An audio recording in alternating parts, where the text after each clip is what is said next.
اختلاف جو علت ہے تقسیم کی اور جو بنیادی جھگڑا وہ تو مسئلہ امامت ہے، ٹھیک ہے، ہم اس پہ بات نہیں کرتے فی الحال. یعنی اہل سنت کا موقف یہ تھا کہ امت پہ چھوڑ دیا، اور اہل تشیع کا تھا کہ نہیں یہ خدا نے اس کو مقرر کیا ائمہ کو. پھر اہل تشیع میں کئی گروہ ہے، یہ نہیں کہ ایک ہے اثنا عشریہ جو ہمارے ہاں زیادہ تعداد میں ہے، لیکن زیدیہ ہے یمن وغیرہ میں ہے، ٹھیک ہے، اسماعیلی وہ بھی اہل تشیع ہی کا ہے. پھر غالیوں کا ایک پورا گروہ ہے مختلف اس میں. تو اہل تشیع کے ہاں بھی مختلف فرقے، لیکن ان سب کا جو اتفاق ہے وہ امامت کے مسئلے پہ ہے، امامت کا شیعی تصور، سنی تصور نہیں. تو یہ تو بنیادی اختلاف، اس پہ کوئی قتل و غارت گری وہ نہیں. جو جذبات اور ایک دوسرے کے جہاں ٹھیس پہنچنا شروع ہو جائے تو پھر وہاں پر انسان جو ہے وہ اشتعال میں آتا ہے. تو وہ پھر یہ صحابہ اور صحابیت کا تصور. تو یہ جو بل ہے ہمارے ہاں پیش کیا گیا آخری دنوں میں اس حکومت میں جاتے ہوئے، تو قانون تو پہلے سے موجود ہے کہ اگر آپ صحابی یا امہات المومنین میں سے کسی کی توہین کرے تو آپ کو اس کی سزا مقرر. اور اس پہ کسی کو مسئلہ نہیں تھا، قانون تھا، موجود تھا، چل رہا تھا. مسئلہ تھا بھی تو اتنا ایشو نہیں تھا اس کا. تو یہ انہوں نے جاتے جاتے ایک بل پیش کیا جس کے اندر ایک تو سزا کو بہت سخت کیا، بڑھا دیا بہت زیادہ، اور دوسرا جو ہے نا اس کو ناقابل ضمانت بھی کر دیا، ٹھیک ہے.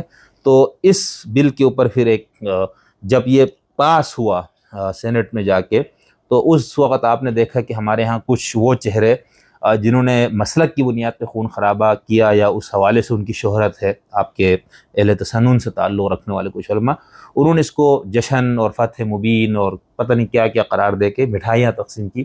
تو اس اہل تشیع کے اندر ایک یہ بھی پیغام گیا کہ بھائی اس کا تو اس کے پیچھے یہی لوگ تھے.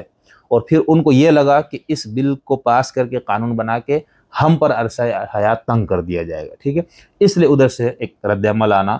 اور پھر یہ ہے کہ آپ نے خلفاء سے لے کر امیر معاویہ، پھر اس کو آپ بڑھاتے جا رہے کہ ہم جن کو نہیں احترام دیتے یا نہیں مانتے تو ان کے اوپر بات کرنا بھی آپ نے ہمارے لیے جو ہے نا قابل تعزیر جرم بنا دیے.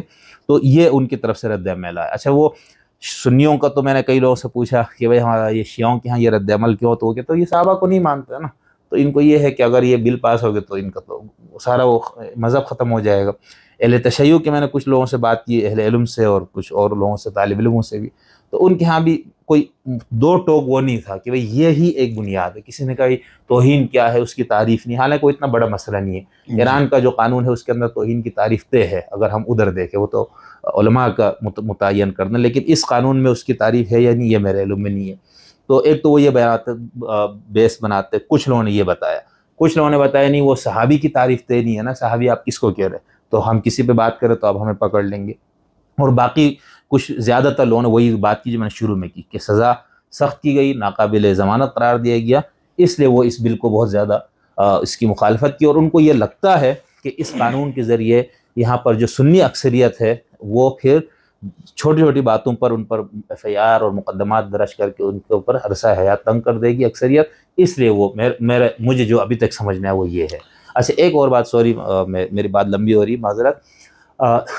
کچھ سنیوں کا یہ تاثر ہے کہ یہ جو اہل تشیع کی طرف سے جو اس قدر زیادہ مخالفت ہے اور جو بہت زیادہ اس کو انہوں نے زندگی اور موت کا مسئلہ بنا دیا، بلکہ میں نے اس سے بات کر لی، تو وہ یہ ہے کہ حقیقت میں یہ صحابہ کو مانتے ہی نہیں ہیں، یہ تو گالی دینا چاہ رہے ہیں، ان کی توہین کرنا چاہ رہے ہیں. تو یہ ان کو لگتا ہے بھائی اگر اس قانون سے ہم پر عرصہ حیات تنگ ہو جائے گی. یہ بات شاید میں نے پہلے کر دی تھی تو تکرار ہوگا اس کے اندر.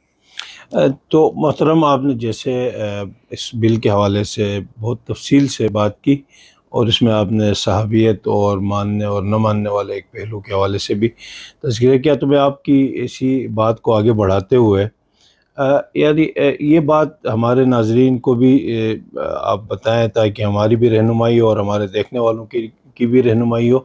مسلک تشیع میں اور مسلک اہل سنت میں صحابیت کا جو تصور ہے، صحابی کی تعریف کے حوالے سے، یعنی تصور صحابیت کے حوالے سے آپ اس پر روشنی ڈالیں کہ یہ دونوں مسالک کے مابین صحابیت کا تصور کیا ہے. آپ چونکہ علمی آدمی ہیں، آپ اس حوالے سے اپنی تحقیق اور مطالعہ رکھتے ہیں، تو یہ تصور اہل تشیع کے ہاں کیا ہے اور اہل سنت کے ہاں صحابیت کا تصور کیا ہے؟ بہت شکریہ، یہ بھی بہت زبردست سوال ہے پہلے سوال کی طرح، اور یہ وہ بنیاد ہے جس کو سمجھنے کی ضرورت ہے میرے خیال فریقین کو. اچھا، اہل سنت کے ہاں تو یہ بہت مشہور ہے کہ صحابہ تو شیعہ تو صحابہ کو مانتے ہی نہیں، یعنی دشمن ہے صحابہ. جی جی. اچھا اب صحابہ آپ نے کہہ دیا تو وہ تو جتنے لوگ صحابہ کا اطلاق ہو سب اس میں آ گئے. ایک تو یہ ایک تصور یہ پایا جاتی ہے. تو 2-3 صحابہ کو مانتا ہے. وہ ایک حدیث بھی اس پہ ہم کسی اور وقت بھی بات کر سکتے ہیں کہ سارے مرتد ہو گئے تھے 3 بیچ گئے تھے. اس کو بہت پیش کیا جاتا ہے. تو سنیوں میں ایک تاثر یہ پایا جاتا ہے ٹھیک ہے کہ یہ مانتے ہی نہیں صحابہ کو. تو وہ آج ایک محفل میں کوئی بات ہو رہی تھی تو دونوں طرف کے علماء بیٹھے تھے. تو ایک عالم نے یہ کہا کہ اس کا مطلب ہے کہ ہم سب تعلیمات محمد و آل محمد پر عمل پیرا ہے. تو ایک ہمارے سنی عالم نے لقمہ دیا کہ آپ نے تھوڑی سی جو ہے نا بات پوری نہیں کی. تعلیمات محمد و آل محمد و صحابہ.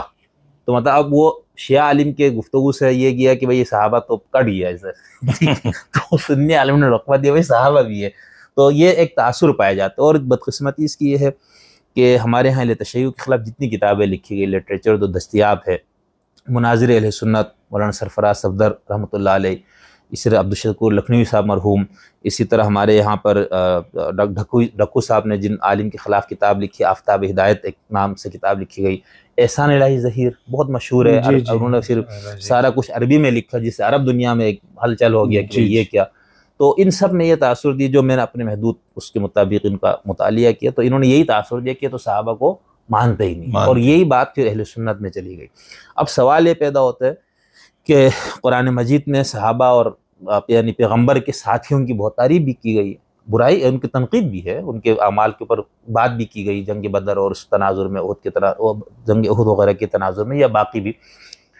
تو لیکن تعریفات بھی موجود ہے. اشداء علی الکفار رحماء بینہم محمد رسول اللہ والذین معہ, یہ ساری. تو کیا اہل تشیع ان آیت کو نہیں مانتے؟ سوال یہ پیدا ہوتا ہے اگر وہ صحابہ کو نہیں مانتے ٹھیک ہے. اب کوئی سننے کہے گا تو قرآن کوئی نہیں مانتا ٹھیک ہے. تو وہ اس پہ بھی ہم کوئی بات کر لیں گے ٹھیک ہے. تحریف قرآن کا جو الزام اہل تشیع پہ ہے وہ ہے کیا اصل میں؟ تو سوال یہ پیدا ہوتا ہے کہ جب قرآن میں اتنی آیتیں موجود ہے, اچھا خود اہل بیت ایک حدیث پاک ہے جو امام جعفر صادق علیہ السلام کی طرف منسوب ہے, کافی وغیرہ میں سب میں ہے. اچھا اہل سنت میں بھی یہ ہے لیکن بالکل نیچے کی کتاب میں ہے ٹھیک ہے, معجم طبرانی کے اندر جا کے, یعنی صحاح ستہ اس میں نہیں ہے کہ اس میں امام نے یہ کہا کہ جو کسی صحابی کو گالی دے اس کو قتل کرو, اور جو کسی نبی کو گالی دے اس کی شان میں گستاخی کرے اس کو قتل کر دو, اور جو کسی صحابی کی شان میں گستاخی کرے اس کو کوڑے مارو. یہ اہل تشیع کی روایت ہے ٹھیک ہے. تو یہ حدیث کہاں جائے گی ٹھیک ہے. اس کے علاوہ بے شمار ہے. تو اس کا مطلب یہ ہے کہ اگر کوئی شخص قرآن کو مانتا ہے تو وہ صحابہ کا ممکن نہیں ہو سکتا. یہ طے ہو جائے گا یہاں پر. یا تو ایک بندہ کہ نہیں مانتا ہو, یا وہ یہ کہ یہ آیتیں منسوخ ہے, وہ یا یہ کہے کہ نہیں ان آیتوں میں یہ 2-4 آدمی موجود ہے, اگر یہ بھی کر دے تو اس کا مطلب یہ کہ وہ صحابہ کو مانتا ہے ٹھیک ہے. اب ماننے کا مطلب کیا ہے, تصور کیا ہے شیعوں کا صحابہ کا تصور جس سے اختلاف ہوا اور جس کی وجہ سے اہل سنت نے یہ تاثر دیا کہ صحابہ کے دشمن ہے.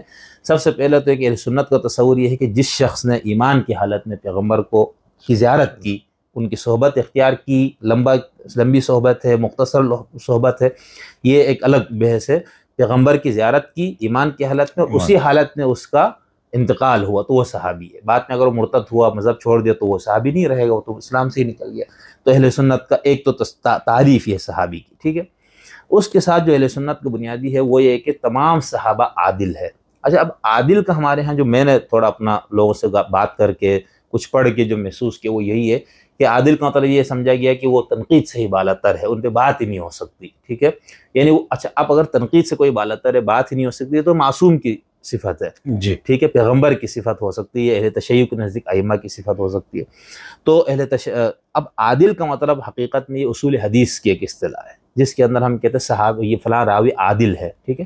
تو اس کا مطلب یہ ہوتا ہے کہ وہ شخص جانتے بوجھتے دین کے اندر کوئی ایسی بات پیغمبر کی طرف منسوب کر کے نہیں کہے گا جو پیغمبر نے نہیں کہی. یہ عدالت صحابہ ہے مختصراً ٹھیک ہے. تو اہل سنت یہ کہتے ہیں جو صحابی ہے صحابہ کلہم نجوم, تمام صحابہ نجوم ہے, بِأَيِّهِمْ اقتدیتم اہتدیتم, جس کی تم پیروی کرو تم ہدایت پہ ہو. یہ اس کا مطلب ہے کہ صحابہ میں اختلاف رائے موجود تھا تو آپ نے جس صحابی کے رائے پہ عمل کیا تو آپ نجات یافتہ ہے. یہ اہل سنت کا تصور ہے ٹھیک ہے. تو عدالت صحابہ کا مطلب یہ. شیعہ جو ہے وہ تمام صحابہ کو عادل نہیں مانتے. یہ نہیں کہ صحابہ کو عادل ہی نہیں مانتے, ان کی عدالت تو ایک بہت بنیادی صفت بھی ہے مومن ہونے کے لیے بھی ٹھیک ہے.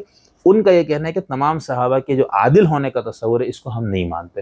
کیوں؟ کیونکہ صحابہ کے اندر فسق کے مرتکبین بھی تھے ٹھیک ہے, بہت سے صحابہ کے اندر کے اوپر ان کو تحفظات ہے ان کے کچھ اعمال کی وجہ سے, یہ ان کا یہ نیریٹو ہے کہ ان کی طرف سے اہل بیت کے ساتھ زیادتیاں ہوئی، ٹھیک ہے، اور وہ دلچسپ بات یہ کہ وہ زیادتیاں یا جس کو وہ بیان کرتے مظالم کے کہ وہ تاریخ کی کتابوں میں موجود ہے۔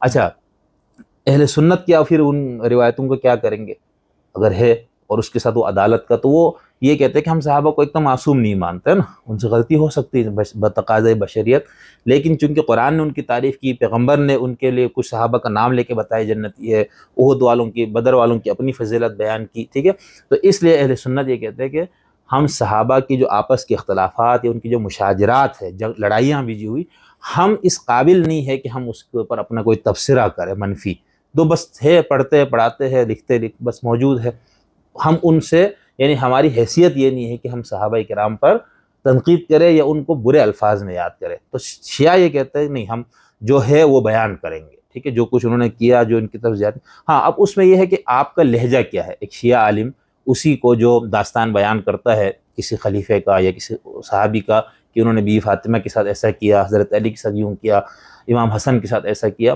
تو اب اس کے اندر شائستگی ویسے بھی ہماری گفتگو میں ہونی چاہیے۔ تو اگر وہ شخصیات کسی اور مسئلے کے لیے بہت مقدس اور محترم ہے تو پھر وہ زیادہ احتیاط کرے۔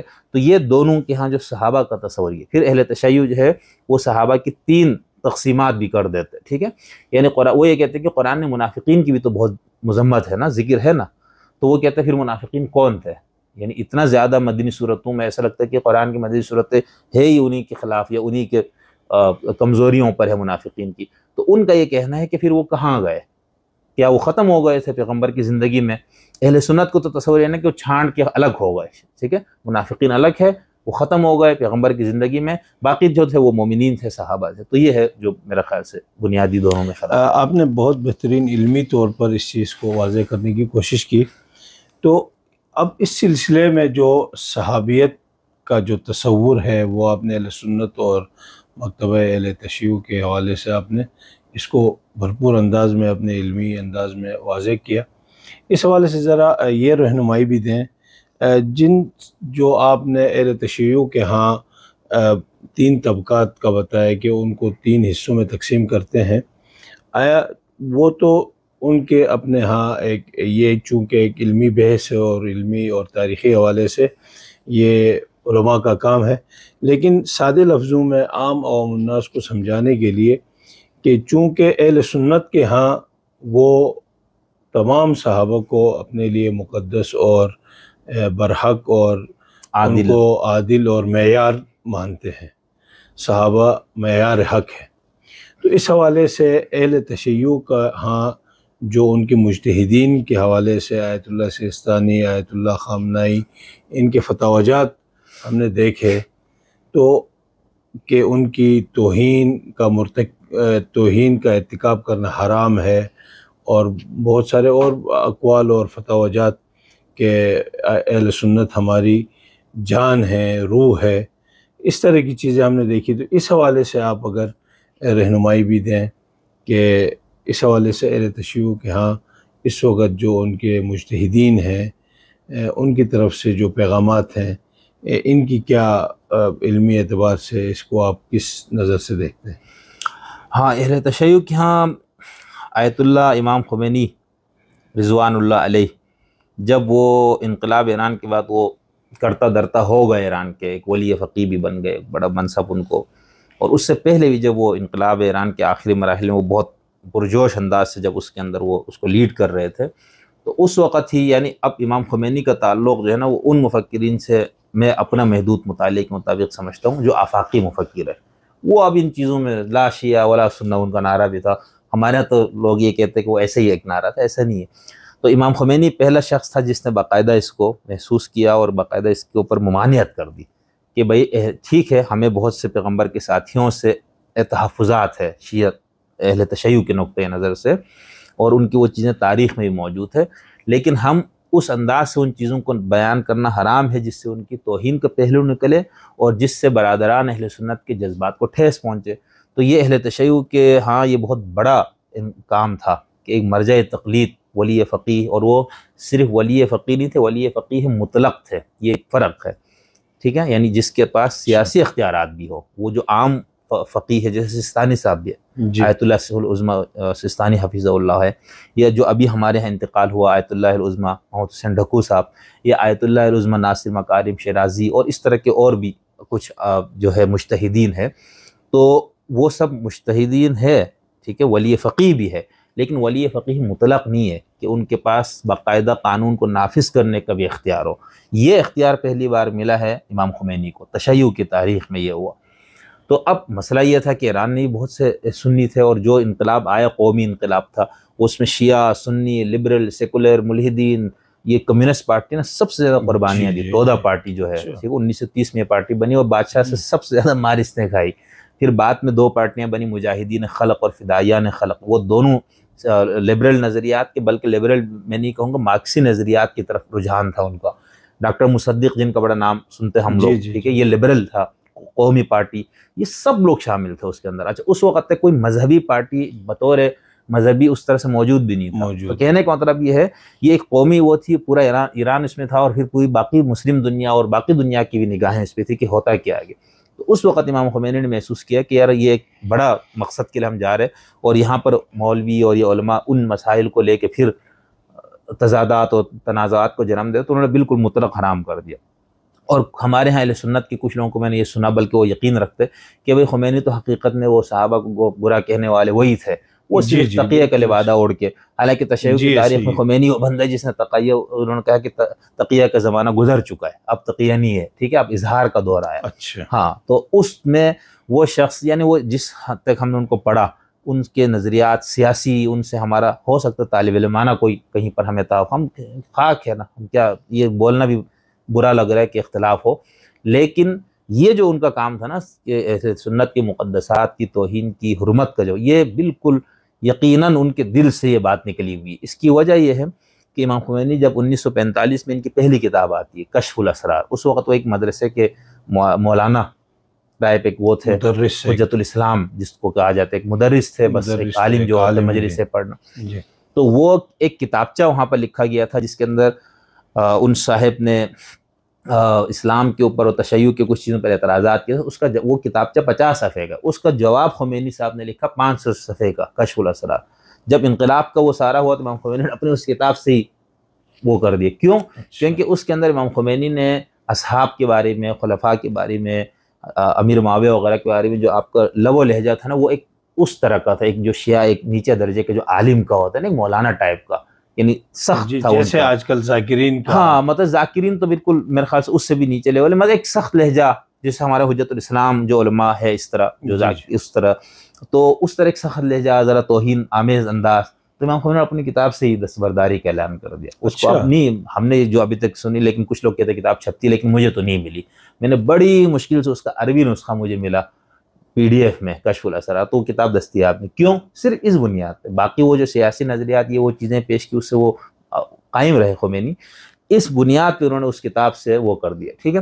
اچھا، یہ جو منظور نعمانی صاحب، ان لوگوں نے جو انقلاب ایران اس تناظر میں شیعت پہ تنقید کی نا، ان سب نے امام خمینی کی اسی کتاب کو پکڑا ہوا ہے کہ خمینی دیکھو یہ تو کٹر شیعہ، بدبودار شیعہ ہے، وہ دیکھو کہ کشف الاسرار میں کیا لکھا. اچھا بھائی، دوسری بھی کتابیں ہے نا، صحیفہ نور کے نام سے 22 جلدوں میں خمینی کے سارے خطبات، تقریر، خط، جو انہوں نے لفظ بولا وہ موجود ہے اس کے اندر. ٹھیک ہے.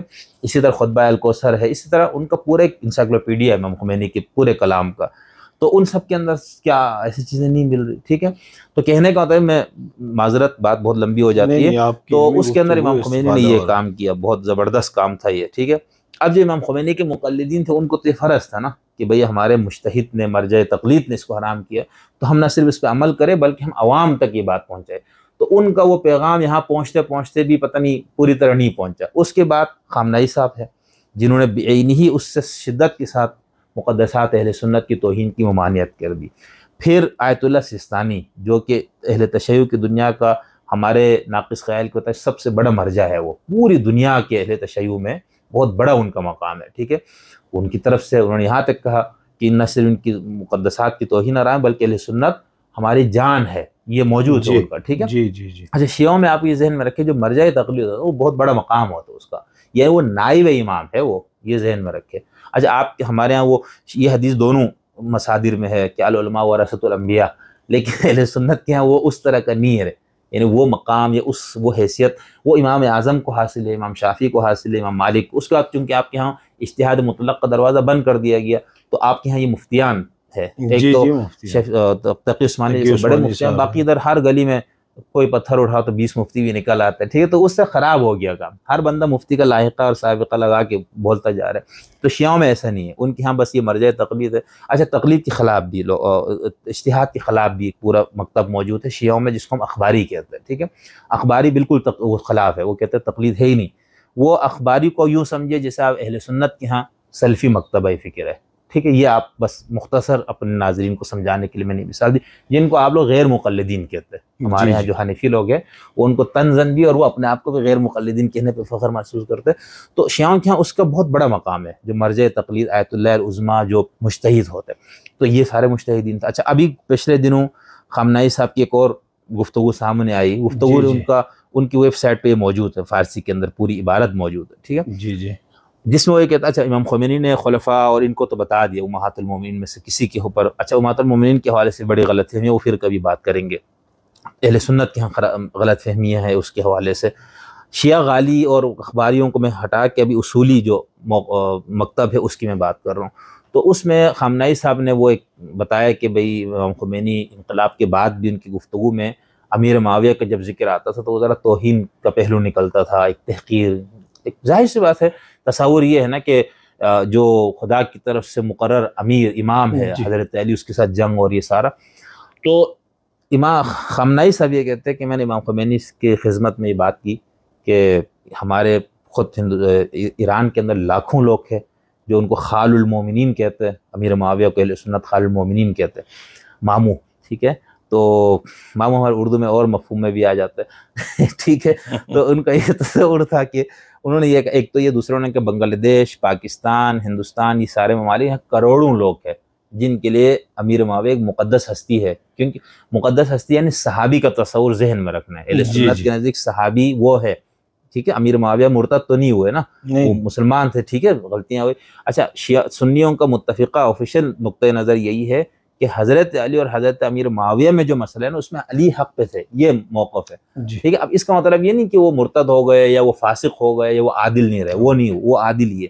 تو اس لیے وہ خامنہئی صاحب کہتے ہیں جب میں نے امام خمینی کی بات کی تو انہوں نے حیرت کا اظہار کیا، یعنی ان کو یہ نہیں معلوم تھا کہ اس شخصیت کی بھی اتنا زیادہ یعنی اہل سنت کے یہاں یہ مقام ہے۔ تو اس کے بعد وہ کہتے ہیں امام خمینی نے اپنے گفتگو میں بہت زیادہ احتیاط برتی۔ ایک اور چیز یعنی ایک لحاظ سے انہوں نے جو مقدسات کی حرمت کی بات کر دی تو یہ سب آ گئے نا اس کے اندر۔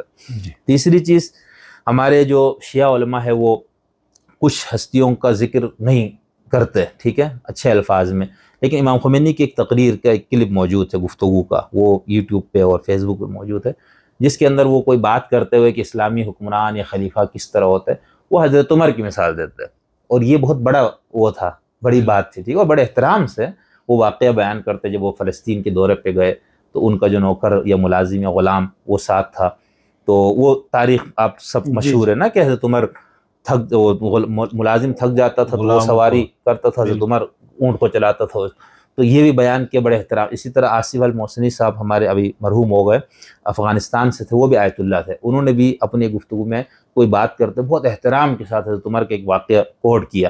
تو کہنے کا ہوتا ہے کہ یہ ایک تبدیلی بھی آئی اور ان کے مراجع نے، اب چونکہ ایک چیز صدیوں سے یا بہت عرصے سے موجود ہے، پھر یہاں پر ضد بھی ہے کہ بھئی یہ ہم تو جنہوں نے اہل بیت کو نعوذ باللہ تکلیف دی ان کے ساتھ یہ کیا، تو ہم کیسے یعنی یہ لوگ کیسے اتنا زیادہ ان کو مقام مرتبہ دے، تو وہ ایک مسئلہ کی جو چھوٹی چھوٹی چیزیں ہیں اختلافات، اور اس کی بنیاد پہ یہ چیزیں بڑھتی چلی گئی، ٹھیک ہے نا۔ ورنہ جو بڑے مراجع ہے جو اصولی مکتب کے اہل تشیع کے، ان کے ہاں تو انہوں نے تو اس کو بالکل مطلق کر دیا کہ اس کو نہ کرے، ٹھیک ہے۔ تو ہمارے ہاں شاید اب مجھے نہیں معلوم کہ جو اہل تشیع میں کچھ لوگ اس کو بانگ دھول وہی چیزیں کر رہے، وہ ان کو مراجع نہیں مانتے یا ان کے فتاوا کو نہیں مانتے یا ان کو فتاوا نہیں پہنچے یا ان فتووں کی وہ کوئی اور تعویل کرتے، یہ میرے علم میں نہیں ہے۔ بہت خوب علامہ صاحب، آپ نے تو بہت ہی بھرپور انداز میں اس سارے مسئلے کو کھول کے بیان کیا۔ آپ نے جو حوالہ جات کا تذکرہ کیا، آیت اللہ خامنہئی صاحب کا جو واقعہ آپ نے نقل کیا خمینی صاحب کے متعلق، اور اس کے علاوہ ہم لوگ اس کی لنک بھی اپنے اس کے نیچے ڈال دیں گے، جو ان کے ویب سائٹ پہ نا وہ مشکل سے ملا مجھے خود بھی بہت تلاش کر کے، اور جو ہمارے ناظرین ان کی آسانی کے لیے ہم نیچے لنک بھی ڈال دیں گے۔ ہاں جی ضرور۔ تو جی اس طرح آپ نے خمینی صاحب کے متعلق جو ان کے تقاریر کا حوالہ دیا، یقیناً جو میں آپ کی گفتگو سے جو میں استفادہ کر رہا ہوں اور سیکھنے کی کوشش کر رہا ہوں، اور ہمارے دیکھنے اور سننے والوں کو بھی جو فائدہ ہوگا انشاءاللہ اس سے رہنمائی لیں گے، تو مجھے یہی لگا کہ شاید یہ مسائل اتنے کوئی زیادہ خطرناک قسم کے مسائل نہیں ہیں۔ یہ اس سے خطرناک بات یہ ہے کہ شاید ہم کم علمی کی وجہ سے اس حد تک تنازعات کو پیدا کر رہے ہیں۔ آخر میں آپ نے جو گفتگو کی، چونکہ یہ تنازعات کی بات ہوئی اور علمی انداز سے اس چیز کو سمجھنے کی کوشش کی، چونکہ آپ کی اس سبجیکٹ کے اوپر وسیع آپ کا تجربہ ہے، آپ کی ریسرچ ہے، آپ اس پر کام کر رہے ہیں، تو یہ مسالک کے مابین اعتدال کیسے ممکن ہے؟ اعتدال کے لیے کیا ایسے اقدامات ہوں گے جس ہمارے مذہبی قائدین یا ہمارا جو معاشرہ ہے، ہمارے جو نوجوان ہیں، وہ ایسا کیا آپ تجویز کریں گے یا آپ سمجھتے ہیں کہ ان یہ مسالک کے مابین ان چیزوں میں اعتدال پیدا ہو جائے، جس سے کم جو معاشرتی زندگی ہے وہ پرسکون ہو، اور باقی یہ اختلافات اور یہ علمی مباحث ہیں جو بھی ہیں یہ علمی حد تک رہیں؟ تو اعتدال کے حوالے سے آپ ذرا ہمارے دیکھنے اور سننے والوں کو رہنمائی۔ ہاں جی میر صاحب، اصل میں دیکھیں اعتدال کے لیے میں نے شاید شروع میں بھی یہ بات کی کہ اگر آپ 1975-80 سے پیچھے جائیں تو یہ سارے مسائل تھے، وہ بڑی سخت کتابیں بھی لکھی گئی، سب کچھ تھا، خمینی صاحب کا فتویٰ بھی شاید اس وقت نہیں آیا تھا، تو اس کا مطلب ہے کہ اور زیادہ گمبھیر صورت اس وقت یہ نہیں تھا۔ ٹھیک ہے ایک دوسرے سے مسائل تھے، لیکن ایسا نہیں تھا کہ باقاعدہ گردن زدنی پہ بات ہے۔ میرے خود اپنے علاقے میں رشتہ داریاں، باپ سنی ہے تو بیوی یعنی بچوں کا تو ماں جو ہے وہ شیعہ ہے، تیسرا جو ہے نا وہ ایک بہن اس کی نوربخشیہ ہے، تو ایک بہت خوبصورت وہ تھا، وہ پچھلے 30 سال سے وہ بھی ختم ہو گیا، ہمارے وہ شدت پسندی آئی ہے۔ اب اس کے بارے میں ایک تو یہ نقطۂ نظر ہے کہ عالمی وہ تھا، شیعہ سنی کا جو جھگڑا ہے اس کو یہاں ڈالا گیا، اور اس طرح سے بہرحال ہم تو طالب علمانہ طور پر ان کے تہ تک نہیں ابھی ہم بات کر سکتے کیا ہے، لیکن بہرحال یہ لگتا ہے کہ بیچ میں کہیں ہوا جس میں یہ سارا، تو اب وہ اتحاد تو یہی ہے نا کہ دیکھیں اب آپ سنی آپ سے شیعوں سے کہیے، شیعہ سنی سے آپ اپنے ان عقائد سے دستبردار، یہ تو حماقت ہے، ٹھیک ہے، دستبردار ہو گئے تو پھر بات ختم ہو گئی، یہ تو صدیوں کے اختلافات ہیں، ان کو ختم نہیں کرنا۔ جھگڑا کہاں ہو رہا ہے یا ابھی جس کو موضوع بنا کے جھگڑا کیا جا رہا ہے جو بہت حساس بھی ہے، جذبات سے بھی اس کا تعلق ہے، پیغمبر کی کوئی توہین نہیں کرتا، اہل بیت کی کوئی توہین نہیں کرتا، مولا کائنات کی کوئی توہین نہیں کرتا، شیعہ سنی کوئی بھی سوچ بھی نہیں سکتا نا کوئی بندہ کہ جانتے بوجھتے وہ توہین کرے۔ اچھا اب رہ گئے کچھ اشخاص، اور صحابہ کہہ دیا تو تمام نہیں، ان میں سے کچھ لوگ جن کے اوپر اہل سنت ظاہر سی بات ان کا نقطۂ نظر یہی ہے، ان کو عادل اور معیار حق مانتے، تو جب ہم دیکھو کچھ شخصیات اس قسم کی ہوتی ہیں نا جو اگر وہ مذہبی بھی ہو جائیں تو وہ ہمارے لیے اپنے والدین، اپنے عزیز و اقارب، یہاں تک اپنی جان سے بھی محترم ہو جاتی ہے وہ شخصیات، اس کے لیے آپ جان دینے کے لیے بھی تیار ہو جاتی ہے، یہ مثالیں موجود ہیں۔ یہاں تو ہم ایک سیاسی لیڈر کے لیے جس کا نہ کوئی سر ہے، نہ پیر ہے، نہ دماغ ہے، اس کے لیے لوگ بیٹھے ہوئے کہ ہم نے خودکشیاں بھی کرنی ہے، ٹھیک ہے، تو کہنے کا مطلب ہے کہ یہ تو ایک پتہ ہے اس بندے کی پوری زندگی ہمارے سامنے ہے نا، اور تو اس کے باوجود انسان ہے نا، اس کا کوئی نہیں پتہ، تو اب جب وہ مذہبی شخصیات ہو جائے تو پھر اور زیادہ جذبات اس قسم کے ہو جاتے ہیں۔ تو اس کے لیے میرے خیال سے یہ جو آیت اللہ العظمیٰ امام خمینی رضوان اللہ علیہ، آیت اللہ العظمیٰ امام خامنائی سلمہ اللہ، اسی طرح آیت اللہ العظمیٰ سستانی سلمہ اللہ تعالی، ان سب کی جو فتاویٰ ہے اسی کو ہی اگر عمل کیا جائے، ان مقدس ہستیوں کے حوالے سے اگر توہین آمیز پہلو سے اگر کوئی چیز بیان کی جاتی ہے تو میرے خیال سے بہت بہتری آ سکتی ہے۔ اس کے علاوہ مشترکات بہت زیادہ ہیں، ٹھیک ہے، اختلافات بھی ہیں لیکن مشترکات بھی بہت زیادہ ہیں، یعنی اگر ہم گننے بیٹھ جائیں نا تو مشترکات بہت زیادہ ہیں اختلافات کے مقابلے پہ، تو اگر ہم ان مشترکات کو جو بڑے علماء ہے وہ اس کو بیان کرے ممبروں سے، محراب سے، میڈیا سے، تو ایک اور چیز بھی ہو سکتی ہے، رواداری آ سکتی ہے۔ یعنی یہاں پر تصور یہ بن گیا کہ شیعہ تو ہے دشمن صحابہ، اچھا شیعوں میں تصور ہے کہ یہ اہل بیت کے مخالف ہے سنی، حالانکہ ایسا نہیں ہے، ٹھیک ہے نا، یعنی ایک سنی سے پوچھو وہ میرے ایمان کا حصہ ہے، اچھا اب سنی اہل بیت کو اس مفہوم میں نہیں مان رہے جس مفہوم میں شیعہ مانتا ہے، ایسا ہی ہے نا؟ یعنی آپ حضرت علی کو برحق مانتے ہیں، امام عادل مانتے ہیں، الصحابہ کلہم عدول مانتے ہیں، اصحاب کالنجوم میں مولا کائنات اہل سنت کے نزدیک تیسرے نمبر پہ موجود ہے، ٹھیک ہے نا؟ ابوبکر، حضرت عمر، پھر حضرت علی آتا ہے آپ کے یہاں اہل سنت کے یہاں۔ تو جب یہ سب چیزیں موجود ہے کیا کہتے ہیں سنت کے یہاں، تو تصور شیعوں کے کچھ لوگوں میں یہ کہ یہ تو اہل بیت کے مخالفین ہے، دشمن ہے اہل بیت کے، حالانکہ ایسے نہیں ہے۔ تو میں صرف یہ کہہ رہا ہوں کہ اہل سنت یہ اصرار نہ کرے کہ جس مفہوم میں ہم صحابہ کو مان رہے ہیں اس مفہوم میں مانیں، شیعہ یہ اصرار نہ کرے کہ بھائی جس مفہوم میں ہم ان اصحاب کو اہل بیت کو مانتے اس میں مانیں، ٹھیک ہے؟ تو یہ بھی ایک وہ ہے کہ آپ یہ میں اسی لیے میری کوشش ہوتی ہے کہ میں اپنے اسٹوڈنٹس کو بھی اور خود بھی تہ میں جا کے نا کہ وہ بنیاد جڑ کیا ہے جہاں سے یہ بات آ رہی ہے اس کو سمجھنے کی کوشش کرتا ہوں۔ جب وہ سمجھنے کی کوشش کرتا ہوں تو مجھے تو اس میں سے کوئی بھی بیچارہ وہ نہیں نظر آتا کہ کوئی دشمن ہے، وہ اسلام ہو گیا یا مرتد ہو گیا یا ایسا۔ کیوں؟ کیونکہ وہ جس دیانتداری اور جس اخلاق کے ساتھ اپنے اس مسئلے پہ عمل کر رہا ہے اس کے پاس ایک دلیل موجود ہے۔ اب کچھ اشخاص کے بارے میں جو مسئلہ ہے اس پہ تنقید کریں، تاریخ میں جو چیزیں بیان کریں، لیکن شائستگی کے ساتھ بیان کریں۔ دیکھیں اگر حضرت عمر کے حوالے سے کچھ چیزیں یا باغ فدق کا معاملہ ہے حضرت ابوبکر کے ساتھ، بخاری شریف میں ہے نا، تو کیا جب دور حدیث کرتے ہیں اساتذہ محدثین آپ کے شیوخ، وہ حدیث نہیں پڑھاتے ہیں، اس کے اندر سخت مکالمہ بھی موجود ہے۔ تو کیا ایک محدث یا ایک شیخ الحدیث اس سخت مکالمے کو اپنے اسٹوڈنٹس کو نہیں بیان کرتا ہے نا؟ اب اس کے اندر اس کا انداز الگ ہوگا، طریقہ الگ ہوگا، اس کی توجیہات الگ ہوں گی۔ وہی چیز مخالف بیان کرے گا تو ایک اس کا انداز دوسرا ہو جاتا ہے۔ تو اگر اس کو بھی تھوڑا تبدیل کرے، اس کو ایک محض علمی مسئلے کے طور پر بیان کیا جائے تو میرا خیال سے پھر مسائل نہیں ہوں گے۔ باقی احترام رکھے، توہین نہ کرے۔ ویسے ہی دیکھا نا، میں مزے کی بات ہے کہ جب حضرت علی سلام اللہ علیہ کے دور میں کچھ لوگوں نے جب امیر معاویہ ان کو گالی دینے شروع کیا ان کو، تو حضرت علی نے منع کیا کہ تم گالی دینے والے مت بنو، ٹھیک ہے؟ ایک تو یہ بات سختی سے۔ دوسرا یہ کہ بقول تاریخ کے اور جس کو کتابوں میں مانا جاتا ہے کہ منبر سے برا بلا کہنے کی روایت اموی دور میں ڈالی گئی، یہ کچھ لوگ اگر اس کو نہیں مانتے، کچھ محققین وہ الگ ہے، لیکن عام طور پر یہ بات موجود ہے کتابوں میں نا۔ تو اس کا مطلب ہے کہ یہ توہین کرنے کا، توہین آمیز رویہ اختیار کرنے کی پھر سنت کس کی ہے؟ جس کو شیعہ برا بلا کہتے ہیں انہی کی سنت ہوئی نا۔ میں اہل تشیع کو یہ بات بتانا چاہ رہا ہوں نا کہ آپ کے بقول یہ کام ان لوگوں نے شروع کیا، حضرت امیر معاویہ وغیرہ نے۔ تو اگر آپ بھی وہی توہین آمیز رویہ اختیار کرتے تو آپ کس کی سنت پہ عمل کر رہے ہیں؟ واضح ہے، ٹھیک ہے نا؟ تو اس لیے اس کو بھی سمجھنے کی ضرورت ہے۔ اصل مسئلہ جو ہمیں سمجھ میں آتا ہے جب مذہب اور مسلک کے ساتھ معیشت اور سیاست اور پاور گیم یہ جڑ جائے نا، پھر میں اپنا میر صاحب وہ اخلاقیات، بنیادی تعلیم، تزکیہ، وہ سب چیزیں پیچھے ہوتی ہے۔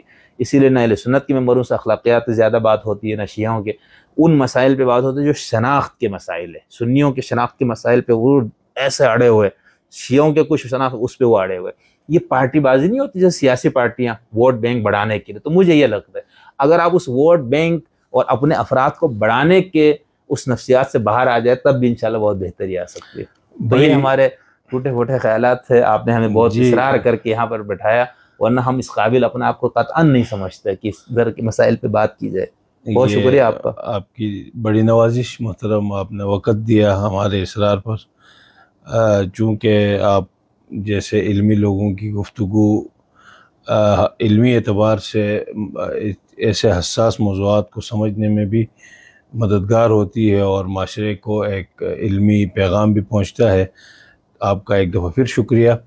صرف آخر میں اتنی سی بات کہ علامہ صاحب کی گفتگو میں جو ہم نے سنا اور جو میں سمجھ پایا وہ یہی ہے کہ اعتدال کے لیے ضروری ہے کہ ہم علمی گفتگو اور اختلافی موضوعات کو پبلک کے اندر لا کر اس کو تنازع کا سبب نہ بنائیں، بلکہ اس کو علمی حلقے تک محدود رکھ کر مشترکات کے اوپر لوگوں کو جمع کریں۔